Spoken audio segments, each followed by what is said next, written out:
Mister Suresh അല്ലേ? അതെ. നിങ്ങൾ കല്യാണം കഴിക്കാൻ പോകുന്ന സിന്ധു എന്ന പെൺകുട്ടിയുടെ ചാരിത്രശുദ്ധിയെ കുറിച്ച് അറിയണമെങ്കിൽ നാച്ചുറൽ ബ്യൂട്ടി പാർലറിൽ വന്നാൽ മതിയാവും. നിങ്ങളാരാ? Your well wisher. Okay, bye. Hello hello.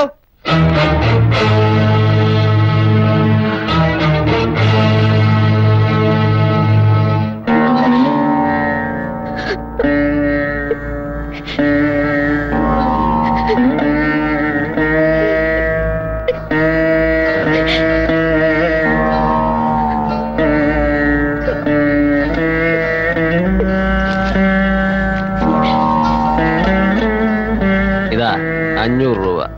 സാധാരണ ഞാൻ 100 രൂപ കൊടുക്കാറുള്ളൂ. ആ, നീ വലിയ വീട്ടിലെ പെണ്ണല്ലേ?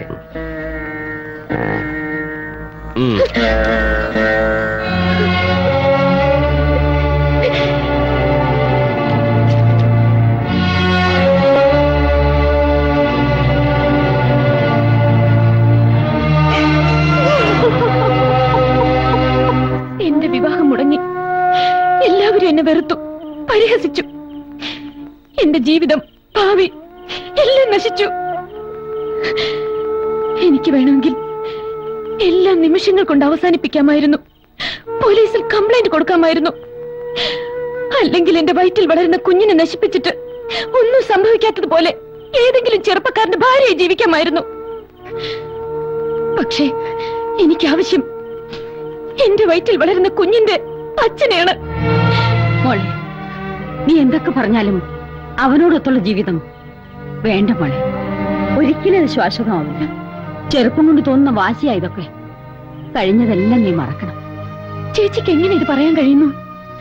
20 വർഷം മുമ്പ് ഒരു വാക്കുപോലും പറയാതെ ഇറങ്ങിപ്പോയ ചേച്ചിയുടെ ഭർത്താവ് ഇന്ന് വരും നാളെ വരും എന്ന പ്രതീക്ഷയിലല്ലേ ചേച്ചി കാത്തിരിക്കുന്നത്? എന്തുകൊണ്ട് ചേച്ചിക്ക് അയാളെ വെറുക്കാൻ കഴിയുന്നില്ല, മറക്കാൻ കഴിയുന്നില്ല? എല്ലാം അറിഞ്ഞുകൊണ്ട് തന്നെയാ ഞാൻ വന്നത്. എത്ര തെമ്മാടിയായാലും കൊള്ളരുതാത്തവനായാലും എന്റെ വയറ്റിൽ വളരുന്ന കുഞ്ഞിന്റെ അച്ഛൻ അയാളാണ്. അത് ഞാൻ തെളിയിക്കും.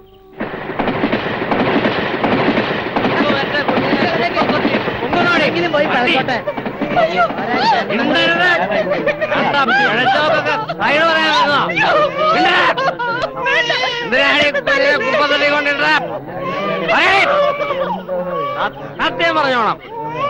എന്തിനാണ് ഈ കുഞ്ഞിനെ കുപ്പത്തടി കൊണ്ടിട്ടത്? ഒരു നിവൃത്തിയില്ലാത്തോണ്ട് കണ്ടടത്തൊക്കെ മേഞ്ഞു നടത്തപ്പോ വയറ്റിലുണ്ടാവും ഓർത്തില്ലേ നീ? വളർത്താൻ നിവൃത്തിയില്ലെന്ന്. എടീ, നിന്റെയൊക്കെ വയറ് വീർക്കാതിരിക്കാൻ വേണ്ടിയാ സർക്കാർ ചീപ്പ് റേറ്റിൽ ഓരോ സാധനങ്ങൾ മാർക്കറ്റിൽ ഇറങ്ങിയിരിക്കുന്നത്. അതറിയില്ലേ നിനക്ക്? ഒരു പെണ്ണിനോട് പറയാൻ കൊള്ളാവുന്ന വർത്താനാണ് നീ പറയണേ. എണ്ണം കൊണ്ട് പറയുന്ന ആസനിക്ക. തന്തയും തള്ളുകാരെന്നറിയാതെ തെരുവിന്റെ സന്തതയായി വളർന്നതിന്റെ വേദന നിങ്ങൾക്കാർക്കും മനസ്സിലാവില്ല. വിശന്ന് കരഞ്ഞപ്പോഴൊക്കെ ഒരു പറ്റ് കഞ്ഞിയോ ഒരിറ്റ് സ്നേഹം തരാനോ എനിക്കാരും ഉണ്ടായില്ല. തെരുവ് തണ്ടി, തന്ത്രമില്ലാത്തവൻ എന്നൊക്കെ പറഞ്ഞ് ഒരു പട്ടിയെ പോലെ എന്നെ ആട്ടി ഓടിക്കുകയായിരുന്നു. ഒരമ്മയുടെ ചൂട് തട്ടി വളരാണ്ട ഈ കുഞ്ഞിനെ ഈ കുപ്പത്തൊട്ടിലിടാൻ നിനക്ക് എങ്ങനെ മനസ്സ് വന്നേ? പുല്ലേ, കൊണ്ടുപോടി. ഇനി വേറെ എവിടെങ്കിലും കൊണ്ടുപോയി കുഞ്ഞിനെ കളഞ്ഞെന്ന് ഞാൻ അറിഞ്ഞാൽ കൊന്നുകളയുന്ന ഞാൻ. പെണ്ണെന്ന് പറഞ്ഞാ പിഴയാണടി. ഒറ്റ എണ്ണമില്ല നല്ലത്. നിൽക്ക്, പോകാൻ വരട്ടെ. ഒരു പെണ്ണ് ചീത്തയാണെന്ന് കരുതി എല്ലാ പെണ്ണുങ്ങളും അങ്ങനെയാന്ന് പറയരുത്. ഓ, ഒരു ശീലാവധി വന്നിരിക്കുന്നു. നീ ആരാടി ഇതിനിടപെടാൻ? വന്ന അന്ന് മുതൽ നീ എനിക്ക് തിളക്കാൻ തുടങ്ങിയതാ. പിഴച്ച വർഗം. അനാവശ്യം പറഞ്ഞാലുണ്ടല്ലോ. നീ എന്ത് ചെയ്യടി പുല്ലേ? ഒരു ചാരിത്രവതി വന്നിരിക്കുന്നു. എന്താ സംശയം? നിന്റെ ചാരിത്രം എന്താന്ന് എനിക്കറിയാം. അതെന്നെ കൊണ്ടുകൂടെ പറയിപ്പിക്കരുത്. എന്ത് പറയാൻ? നിന്നെ ഞാൻ അനുഭവിച്ചിട്ടുള്ള ലേഡി. ഈ പറഞ്ഞത് ഒരു പ്രാവശ്യം കൂടി പറയാമോ? ഒന്നല്ല 100 വട്ടം പറയാം. നീ എന്റെ കൂടെ കിടന്നിട്ടുള്ളവളാണ്. എന്താ നിന്റെ നാവ് ഇറങ്ങിപ്പോയോ? മതി, അത് കേട്ടാ മാത്രം മതി എനിക്ക്. ആ നാവിൽ നിന്ന് തന്നെ ഇത് കേൾക്കാൻ വേണ്ടിയാ ഞാൻ ഇത്ര നാളും കാത്തിരുന്നത്.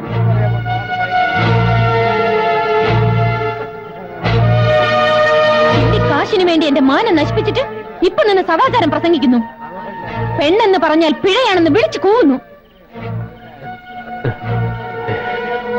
നിൽക്കൂ, ഇതിന് സമാധാനം പറഞ്ഞിട്ട് പോണം. നിങ്ങൾ ചെയ്ത ക്രൂരതയുടെ ഫലം എന്റെ വയറ്റിൽ വളരുന്നുണ്ട്. അതിന് ഞാൻ എന്ത് ചെയ്യണം?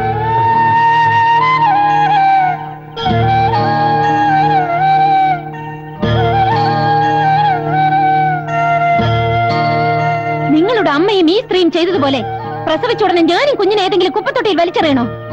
ആ കുഞ്ഞ് നിങ്ങളെ പോലെ തന്തയില്ലാത്തവനായി വളരണോ?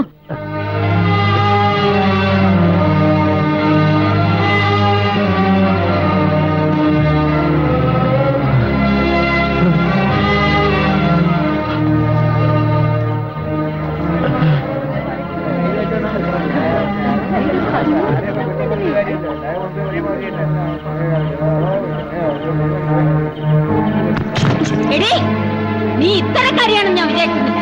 ഇനി ആ പടി ചവിട്ടി പോരും. മാനവും മര്യാദയ്ക്കും ജീവിക്കുന്നോളാം ഞാൻ. ചേച്ചി, ആരാ നിന്നെ പഴപ്പിച്ചെന്ന് വെച്ചാ അവന്റെ കൂടെ പോയി പുറത്തോ. മാനങ്ങോട്ട്.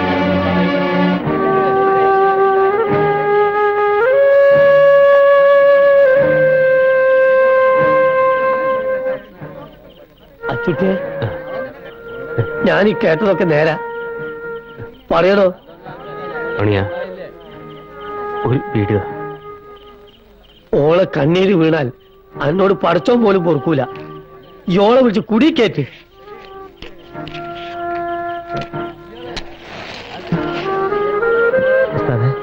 ഞാൻ വിളിക്കട്ടെ?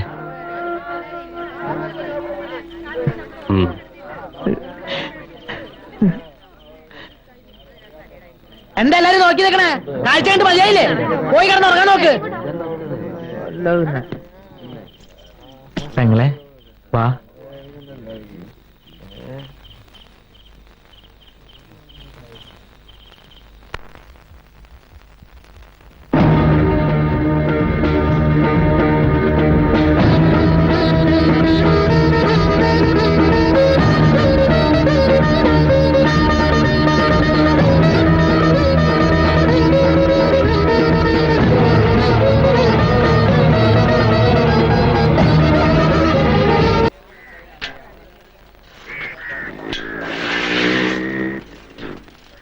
ഉസ്താദേ,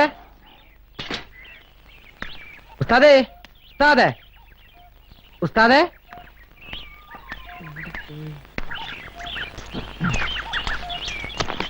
ആ ഉസ്താദ് എവിടെ?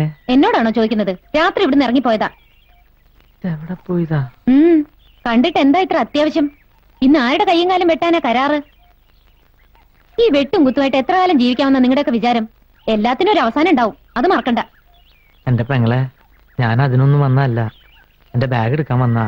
ഞാൻ ഇവിടുന്ന് താമസം മാറാ. പോട്ടെ.